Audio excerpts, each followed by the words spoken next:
Irmãos, que esse estudo, e principalmente aqueles que nos assistem online, que esse estudo está disponível em áudio, em vídeo, em PDFs e nas imagens que nós sempre projetamos aqui, no site escatologia.com.br. E lá você tem, então, todos os estudos dessa série, pela graça do Senhor. Hoje, então, nós vamos concluir a nossa série com esse tema da dispensação do estado final e eterno. Trata-se da última dispensação. Vamos fazer uma oração, como nosso costume. Pai amado, Deus bendito, nós te louvamos, nós te glorificamos, nós te agradecemos por tudo que tens feito conosco, em nossas vidas, em nossa jornada, em nossa caminhada, em nossa trajetória, mas de maneira tão especial no decorrer dessa série de mensagens. Muito obrigado pelo que tens falado ao nosso coração, elucidando dúvidas, apontando direções. São as tuas bênçãos que nós rogamos sobre nós, e uma vez que estão gravadas, estão impressas em livros, estão, enfim, disponibilizadas publicamente, que essas mensagens continuem abençoando vidas, e que em nome do Senhor Jesus, sabemos que o teu povo não apenas tem assimilado o conhecimento, mas tenha, Senhor, depositado a fé exclusivamente em Cristo, que é o nosso principal propósito, é alcançar vidas para Cristo. Então, para que eles possam estar um dia conosco nessa dispensação final e eterna. São as tuas bênçãos que nós rogamos e nós te agradecemos em nome de Jesus. Amém e amém. Então, como eu ia dizendo, trata-se da última dispensação, e nós temos um mapa aqui das dispensações sobre as quais nós tratamos. Falamos da dispensação da inocência, lá com Adão. Falamos da dispensação da consciência, quando então há a consciência do pecado, e aí depois falamos sobre aqui Gênesis 9, com Noé, o governo humano, a dispensação do governo humano. Depois em Abraão, Gênesis 12, a dispensação patriarcal. Eu creio que tem isso. Depois temos aqui a dispensação da lei, o livro de Êxodo, especialmente ali no capítulo 20. Depois vem Jesus Cristo, e com Jesus Cristo, então, nós adentramos na dispensação que nós vivemos hoje, a dispensação da graça. Essa é a dispensação atual, esse é o período atual, essa é a era atual que nós vivemos. Mas um dia Jesus voltará para buscar a sua igreja, arrebatar a sua igreja, e aí então entraremos na dispensação do juízo. Nós não. Nós estaremos na glória com o Senhor, mas aqueles que permanecerem entrarão nessa dispensação. Depois disso, Jesus retorna com a sua igreja e implanta o reino milenial, e daí nós temos então a dispensação do milênio. E hoje nós finalizaremos tratando da última das dispensações, que é a dispensação do estado final e eterno. Bom, após os juízos, os últimos juízos, e tendo sido concluídas todas as profecias que nós falamos das alianças, nós tratamos não apenas das dispensações, mas nós tratamos das alianças. Então, nós adentraremos na dispensação eternal. Tenho mais um mapa, o último mapa desta manhã, que nós projetamos domingo passado, mas é um mapa, de certa forma, completo, né? Não nas suas minúcias, como nós tratamos, mas, enfim, em termos gerais. Então, nós temos aqui a cruz de Cristo, dando início à dispensação da graça, que é ou dispensação da igreja, ou dispensação eclesiástica, enfim. E aí, então, nós temos a dispensação da igreja. Depois Jesus volta para buscar a sua igreja na primeira fase da sua volta, que é a fase invisível, o arrebatamento da igreja. E aqui acontece a primeira ressurreição. A igreja sobe, e aí então nós temos o tribunal de Cristo e as bodas do Cordeiro. Depois, enquanto isso acontece, aqui na terra estará passando-se a grande tribulação, também chamada de dispensação do juízo. Finalizado este período de 7 anos, então Jesus, ele retorna com a sua igreja, de maneira agora visível, todo olho o verá, e aí então ele implanta a penúltima dispensação, que é a dispensação do milênio. E aí nós temos, nessa dispensação do milênio, um período onde Cristo reinará em terra, cumprindo inclusive as profecias anunciadas. Será então estabelecido o tabernáculo caído de Davi.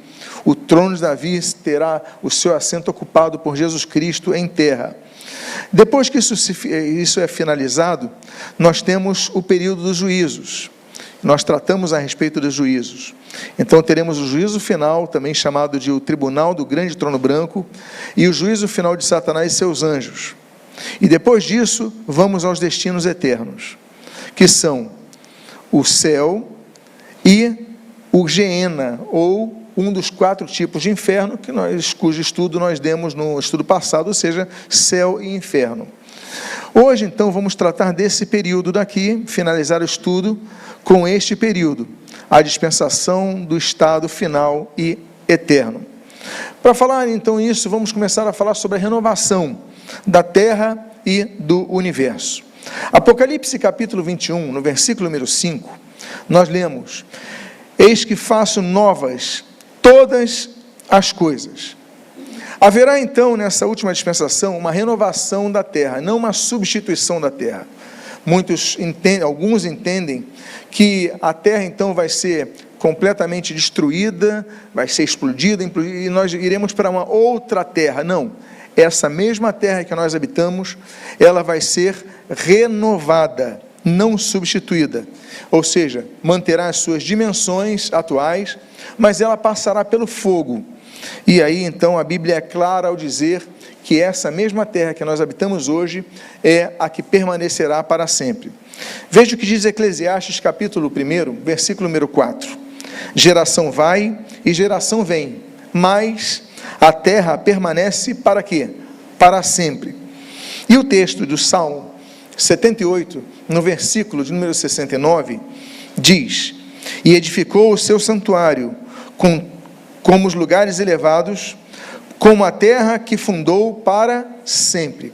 Então, quando Deus estabelece a terra, quando Deus funda a terra, quando Deus cria a terra, enfim, ela é feita de uma maneira definitiva para durar para sempre. Agora, assim como nós, quando nos convertemos a Cristo, quando há conversão a Cristo, as pessoas passam de uma velha criatura para uma nova criatura, a terra também vai passar por uma transformação quando vai ser definitivamente renovada. Então, nós voltamos a falar quanto ao milênio. No milênio, todas as profecias terão sido cumpridas em terra.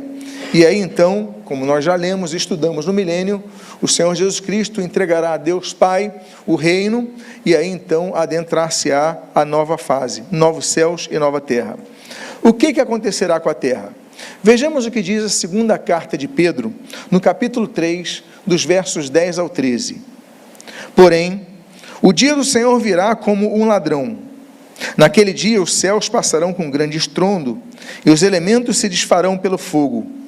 Também a terra e as obras que nela existem desaparecerão. Uma vez que tudo será assim desfeito, vocês devem ser pessoas que vivem de maneira santa e piedosa, esperando e apressando a vinda do dia de Deus. Por causa desse dia, os céus incendiados serão desfeitos, e os elementos se derreterão pelo calor. Nós, porém, segundo a promessa de Deus, esperamos novos céus e nova terra, nos quais habita a justiça. Você vê que eu coloquei o termo grego, pode voltar o texto, isso ali, kainos, nos novos céus e nova terra. É uma palavrinha diferente. Agora sim, pode ir para o próximo slide, por favor. Por quê? Porque ele não usa a palavra neos, que é a palavra para algo novo, e em termos de ineditismo, algo que não existe. Não. Ele usa kainos, que significa um novo tipo. Então, novos céus e nova terra, eles serão um novo tipo, e não uma nova configuração de matéria, digamos assim. Então haverá uma renovação plena de todas as coisas que foram ao longo da história delimitadas pelas maldições, estando nós então, inclusive, com o novo nome que nós teremos. Então nós teremos novos céus, nós teremos nova terra, nós teremos um novo corpo, que é o corpo glorificado, e nós teremos um novo nome que nós não conhecemos ainda. Veja o que diz a palavra de Deus em Apocalipse capítulo 2, versículo 17. Quem tem ouvidos, ouça o que o Espírito diz às igrejas. Ao vencedor dar-lhe-ei do maná escondido, bem como lhe darei uma pedrinha branca, e sobre essa pedrinha escrito um novo nome, o qual ninguém conhece, exceto aquele que o recebeu. Então aqui nós vemos que nós receberemos, então teremos novos céus, nova terra, novo corpo, novo nome. Assim como Deus alterou o nome de vários personagens na Bíblia, ao longo das escrituras bíblicas, das escrituras bíblicas, nós também receberemos um novo nome. Isaías capítulo 66, no versículo 22, nós lemos: porque assim como os novos céus e a nova terra que hei de fazer estarão diante de mim, diz o Senhor, assim também estão diante de mim a posteridade e o nome de vocês. Ou seja, viveremos perpetuamente, novos céus, nova terra, diante do Senhor. Amém, queridos? Amém. Glória a Deus por isso. Agora, pairando sobre a terra, que será refeita pelo fogo, e nós já vimos que a terra vai ser muito destruída no período do juízo, lembram disso? Então falamos sobre vários cataclismas, várias guerras, várias destruições.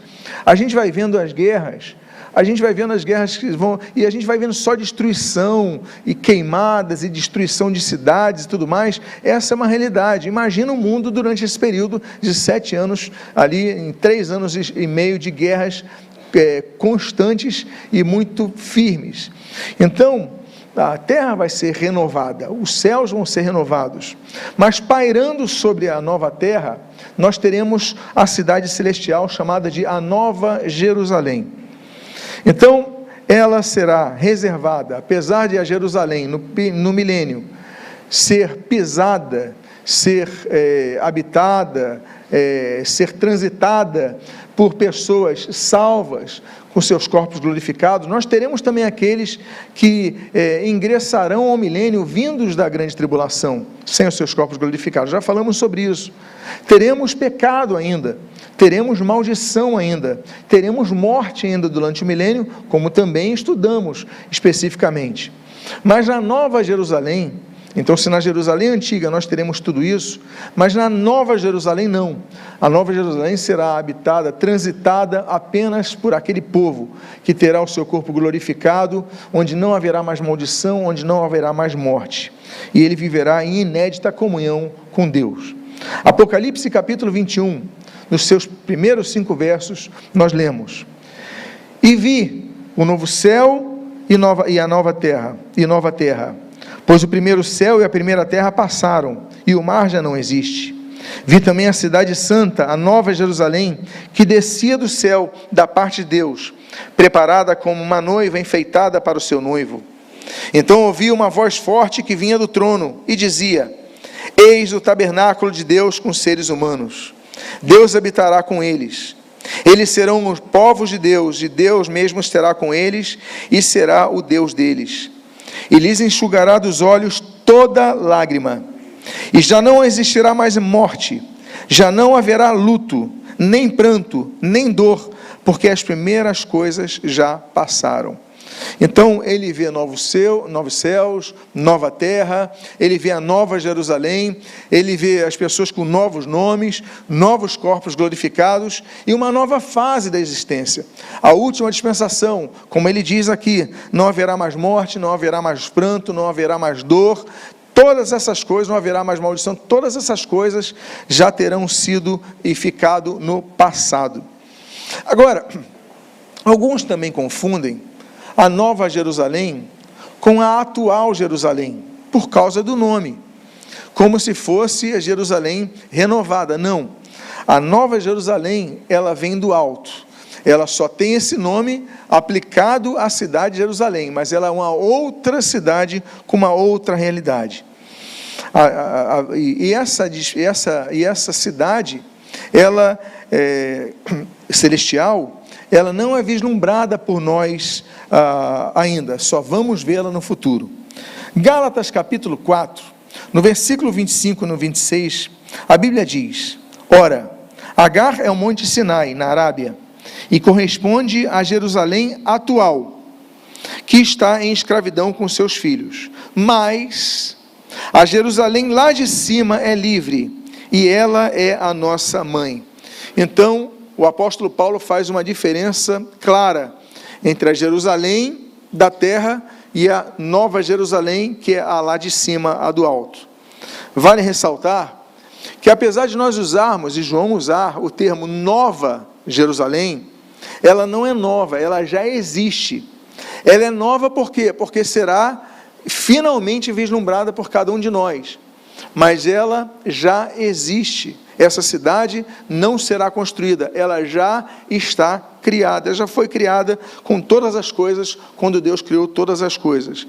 Agora, a manifestação dessa cidade, que não é, que vai surgir no futuro, aos nossos olhos, a nossa perspectiva, a possibilidade de nós aventarmos, perceber as coisas espirituais, que não estamos vendo hoje, mas ela já era aguardada desde as épocas distantes, como no período de Abraão, por exemplo.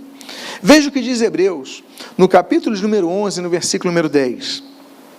Porque Abraão aguardava a cidade que tem fundamentos, da qual Deus é o arquiteto e construtor.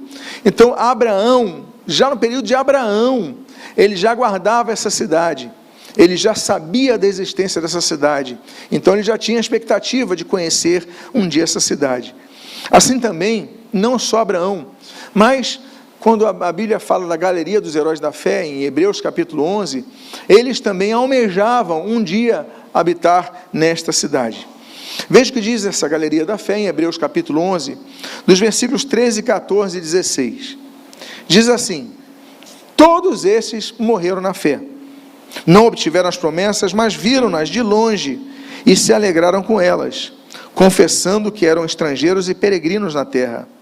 Porque os que falam desse modo manifestam estar procurando uma pátria. Olha só. Mas, agora, desejam uma pátria superior, isto é, celestial. Então, a expectativa dos heróis da fé, todos eles do Antigo Testamento, eles almejavam uma pátria celestial. E aí continua dizendo: por isso, Deus não se envergonha deles, de ser chamado seu Deus, porque lhes preparou uma cidade. Então a Bíblia vai falando sobre essa cidade, que os heróis da fé, lá no Antigo Testamento, já almejavam habitar, já almejavam estar, já almejavam viver. Agora, essa cidade que já existe, a Nova Jerusalém, não é vislumbrada por nós não acessamos hoje essa cidade, mas ela vai ser transitada pela igreja remida. Hebreus, novamente, mas agora no capítulo número 12, dos versículos 22 a 24, nós lemos: pelo contrário, vocês chegaram ao Monte Sião, e à cidade do Deus vivo, a Jerusalém celestial, e a milhares de anjos. Vocês chegaram à assembleia festiva, a igreja dos primogênitos arrolados nos céus.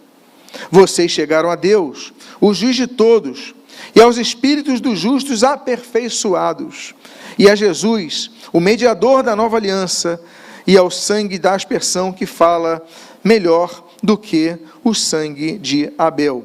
Então, meus amados, um dia habitaremos nessa cidade, que é a cidade celestial. Um dia nós perceberemos, notaremos, transitaremos, habitaremos, estaremos nessa cidade. Então, nós devemos ampliar o nosso entendimento, que a sede de nossa pátria futura não é a cidade atual de Jerusalém, mas é a nova Jerusalém que está no céu. A Bíblia diz em Hebreus, falei do 11, falei do 12, agora vou para o 13, no capítulo 13, versículo 14, a Bíblia diz: de fato, não temos aqui cidade permanente, mas buscamos o quê? Que há de vir. Então, ainda que no milênio a sede terrena, que hoje em várias grandes cidades, a sede da ONU lá em Nova York, a sede dos tribunais em Haia, a outras sedes da ONU em Genebra, a sede mundial, a sede financeira em Washington, a sede mundial vai ser Jerusalém terrena, mas a nossa promessa não é vivermos eternamente ali, até porque não cabe. A nossa promessa é vivermos eternamente na Jerusalém celestial que há de vir. Então, essa imensa, magnânima, deslumbrante cidade, ela terá uma luz que irradiará e fará com que então toda a terra seja por ela iluminada. A Bíblia diz nos 2 últimos capítulos da Bíblia, o 21 e o 22. O 21, versículo 23, 22, versículo 5, diz assim: a cidade não precisa do sol nem da lua para lhe dar claridade, pois a glória de Deus a ilumina, e o Cordeiro de Deus é a sua lâmpada. Então já não haverá noite, e não precisarão de luz de lamparina, nem da luz do sol, porque o Senhor Deus brilhará sobre eles e reinarão para todo o sempre. Então, meus amados irmãos, não haverá mais necessidade de luz, a irradiação, estaremos noutra dimensão, com outra mentalidade, com outra percepção das coisas espirituais. Então, vislumbraremos essa glória de Deus, haverá iluminação do próprio Senhor nessa cidade. Essa cidade grandiosa, descrita por medidas talvez até simbólicas, de maneira quadrilátera, que João viu no céu, ele vê com pedras preciosas e tudo mais, mas ali o que vai se projetar é a presença de Deus, é o trono de Deus, é a luz de Deus. E assim então, como no projeto inicial, quando Deus cria a terra, se coloca ali no jardim a árvore da vida, no Éden, nós veremos essa árvore novamente naquele local, numa fonte de saúde perpétua. A Bíblia diz em Gênesis capítulo 3, sobre a primeira árvore, diz assim, versículo 24, e depois de lançar fora o homem, Deus colocou querubins a leste do jardim do Éden, e uma espada flamejante que se movia em todas as direções, para guardar o caminho da árvore da vida. Então a árvore da vida não foi destruída, a árvore da vida não foi aniquilada, simplesmente ela não ficou mais visível e disponível ao nosso acesso, mas ali, para guardar o caminho da árvore da vida. Apocalipse capítulo 2, então vamos do primeiro livro da Bíblia para o último, no versículo 7 nós lemos: quem tem ouvidos, ouça o que o Espírito diz às igrejas, ao vencedor darei o direito de se alimentar da árvore da vida, que se encontra no paraíso de Deus. E agora indo para o último capítulo da Bíblia, que é o capítulo número 22 de Apocalipse, só que no versículo número 12, de versículos de número 1 e 2, nós lemos: então o anjo me mostrou o rio da água da vida, brilhante como cristal, que sai do trono de Deus e do Cordeiro, e no meio da praça da cidade, e de um e de outro lado do rio, está a árvore da vida, que produz 12 frutos, dando o seu fruto de mês em mês, e as folhas da árvore são para a cura dos povos. Então, a árvore da vida, ela será vislumbrada por todos nós, porque ela estará no centro da nova cidade, da nova Jerusalém. Agora, além de todas essas mudanças, dessas configurações novas, nós teremos também um novo estilo de vida e uma nova perspectiva de vida. Tudo se faz novo nessa nova dispensação e última dispensação. Não haverá mais morte, não haverá mais enfermidades, tudo vai ter passado. Apocalipse 21, nós já lemos, mas vamos reler aqui o versículo 4, ele diz: e lhes enxugará dos olhos toda lágrima, e já não existirá mais morte, já não haverá luto, nem pranto, nem dor, porque as primeiras coisas, elas o quê? Passaram. Então, de igual modo, nós viveremos uma plenitude não apenas física, uma plenitude não apenas mental, uma plenitude não apenas da percepção do mundo espiritual, mas através do aperfeiçoamento, nós viveremos uma plenitude que nos fará transitar por aquela que será uma cidade festiva, uma cidade alegre, uma cidade feliz. A Bíblia diz em Hebreus capítulo 12, versículos 22 a 23 o seguinte: pelo contrário, vocês chegaram ao Monte Sião, a cidade de Deus vivo, a Jerusalém celestial, e a milhares de anjos. Vocês chegaram à assembleia o quê? Festiva. A assembleia festiva, a igreja dos primogênitos arrolados nos céus. Ou seja, vocês chegaram a Deus, o juiz de todos, e aos espíritos dos justos aperfeiçoados. Então nós avançaremos a plenitude, nós avançaremos a perfeição, nós avançaremos aquilo que é o nosso projeto desde a nossa conversão. E aí, viveremos uma nova e perpétua fase no relacionamento entre Deus e a criação. E por isso, não haverá mais necessidade de templos. Uma coisa interessante, no céu não haverá templos. Templos é algo que nós veremos, os templos, nós estudamos sobre os templos inclusive, mas no céu, na Nova Jerusalém, não haverá templo. Por quê? Veja o que diz Apocalipse, capítulo 21, versículo 3 e o versículo 22. Deus habitará com eles, eles serão povos de Deus, e Deus mesmo estará com eles e será o Deus deles. Não vi nenhum santuário na cidade, porque o seu santuário é quem?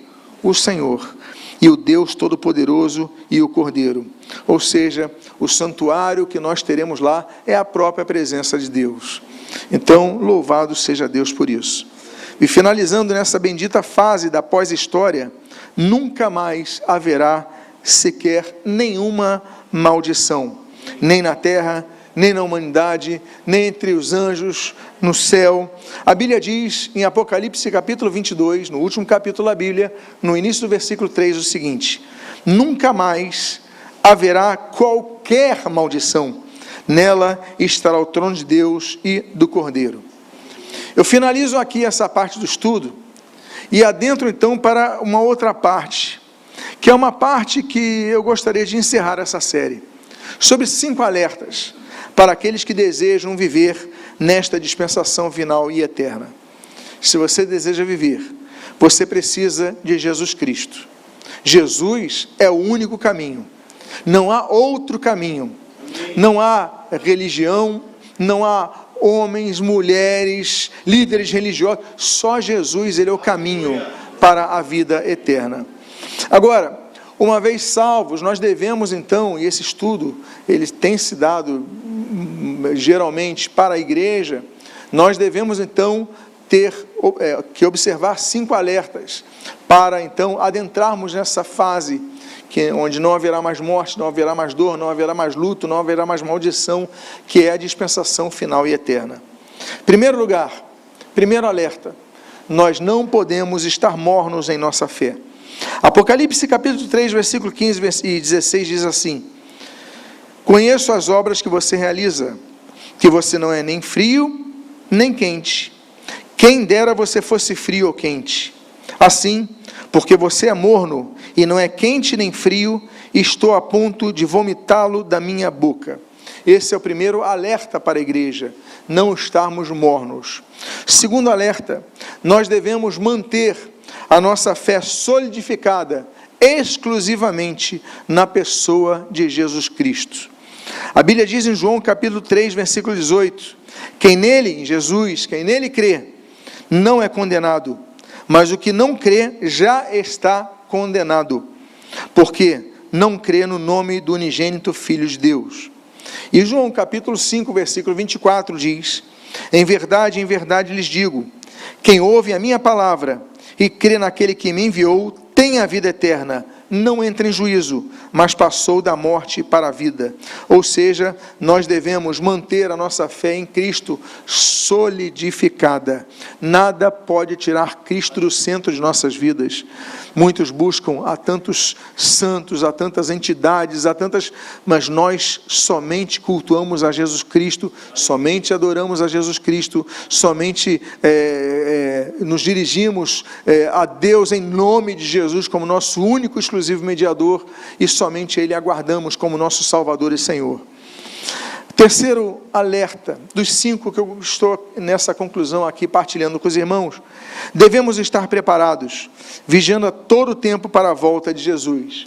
Sabemos que tratamos da dispensação do estado final e eterno hoje, mas a volta de Jesus acontecerá no final da dispensação atual, que é a dispensação da graça, a dispensação da igreja, a dispensação que ora vivemos, e ela findará com a volta de Jesus no arrebatamento da igreja.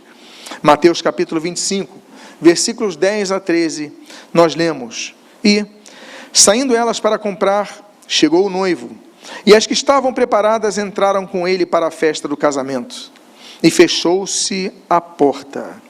Eu vou repetir, e fechou-se a porta. Nos lembramos da arca de Noé, quando a porta foi fechada.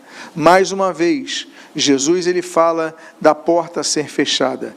E fechou-se a porta. Mais tarde chegaram as virgens imprudentes, dizendo: Senhor, Senhor, abre a porta para nós. Mas o noivo respondeu: em verdade lhes digo que não as conheço. Portanto, vigiem, porque vocês não sabem o dia nem a hora. Não sabemos o momento que a porta vai ser fechada. Não existe segundo turno, não existe segunda chance, não existe purgatório, não existe locais de limbo, não. A pessoa, ela precisa entregar a sua vida a Cristo e manter-se vigilante com o Senhor. Quarto ponto, precisamos perseverar na fé, mesmo diante das perseguições e ridicularizações que a sociedade nos impõe. Quantos de nós já fomos ridicularizados, não é verdade? Quantos de nós somos motivos de piada? Programas humorísticos, mídia, na faculdade, no colégio, no trabalho, nós somos motivos de escárnio, nós somos razão de piadas, comentários que fazem as pessoas rirem e ridicularizarem de nós, mas ainda assim, nós devemos permanecer firmes com o Senhor.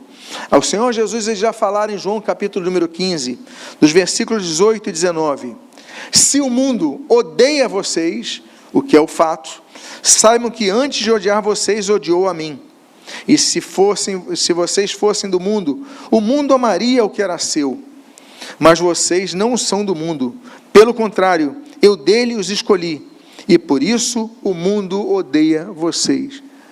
Existem igrejas que querem fazer com que sejam queridinhos do mundo, e aí aceitam tudo. Na igreja tem que permanecer firme, pregando somente Jesus Cristo, né? Não se enredando pelo envenenamento do ecumenismo, não abrindo a sua porta para o inclusivismo. A igreja não é inclusiva, a igreja é exclusiva. O que é inclusivo na igreja é o convite, as pessoas visitarem as igrejas. Então, todos estão incluídos. Mas assim como o céu é exclusivo, a membresia da igreja é exclusiva. Aqueles que servem, seguem unicamente a Jesus Cristo como Senhor. Então, meus amados irmãos, nós devemos cuidar com isso. E por último, o último alerta que eu gostaria de compartilhar, antes de minhas conclusões finais, pessoais, a serem partilhadas aqui. Devemos cuidar para não retrocedermos para a perdição. Hebreus capítulo número 10, nos versículos 36 a 39, nós lemos: vocês precisam perseverar para que, havendo feito a promessa de Deus, alcancem a promessa. Vou repetir, vocês precisam perseverar para que alcancem a promessa. Se não perseverarem, não vão alcançar a promessa. Deus, ele é fiel para cumprir a sua promessa, mas nós temos um papel nisso. Como? Deus prometeu a Israel que eles sairiam do Egito e entrariam na terra prometida. Eu pergunto, todos que saíram do Egito entraram na terra prometida? Não. Acima dos adultos, somente 2, Josué e Calebe, entraram na terra prometida. Nem Moisés, que conduziu o povo desde o Egito, ele entrou na terra prometida. Então, a promessa existe. Agora, será que nós tomaremos posse dessa promessa? Eu vou repetir então o que está dito aqui. Vocês precisam perseverar, para que, havendo feito a vontade de Deus, alcancem a promessa. Porque ainda dentro de pouco tempo, aquele que vem virá, e não irá demorar. Mas o meu justo viverá pela fé. E se retroceder, está falando do justo. E se o justo retroceder? O que vai acontecer com ele? Não, ele vai ser salvo. Se o justo retroceder, dele a minha alma não se agradará. Nós, porém, não somos dos que retrocedem para quê? Para a perdição. Há muitos que retrocedem para a perdição, mas nós não somos os que retrocedem para a perdição, mas somos da fé para a preservação da alma. Eu concluo então essa série de estudos. Minhas palavras de gratidão, elas são um texto base da minha vida, que é a minha gratidão a Deus em primeiro lugar, a minha família, que tanta paciência teve comigo ao longo dessa trajetória, e a igreja. vocês foram muito pacientes para comigo. Foram 1 ano e 8 meses de estudo. Dos domingos pela manhã, salvo alguns domingos, viagens, alguns compromissos que eu tinha que eram desmarcáveis, mas fora isso, nós podemos dizer que foi 1 ano e 8 meses de estudos sobre um tema apenas. E vocês permaneceram firmes. Então eu quero agradecer também a vocês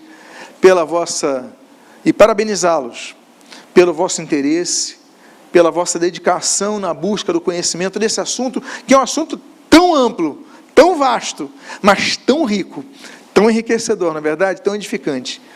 E quero parabenizá-los e agradecer por todo esse momento que nós aqui partilhamos. E eu finalizo naturalmente com um texto bíblico, não podia ser diferente. Ele foi até cantado há poucos minutos atrás. E a Bíblia diz em Apocalipse, no último capítulo, Apocalipse capítulo 22, do final do versículo 20 ao 21, diz: Amém. Vem, Senhor Jesus. A graça do Senhor esteja com todos. Que Deus abençoe rica e abundantemente. Muito obrigado. Louvado seja o Senhor. Glória a Deus. Glória a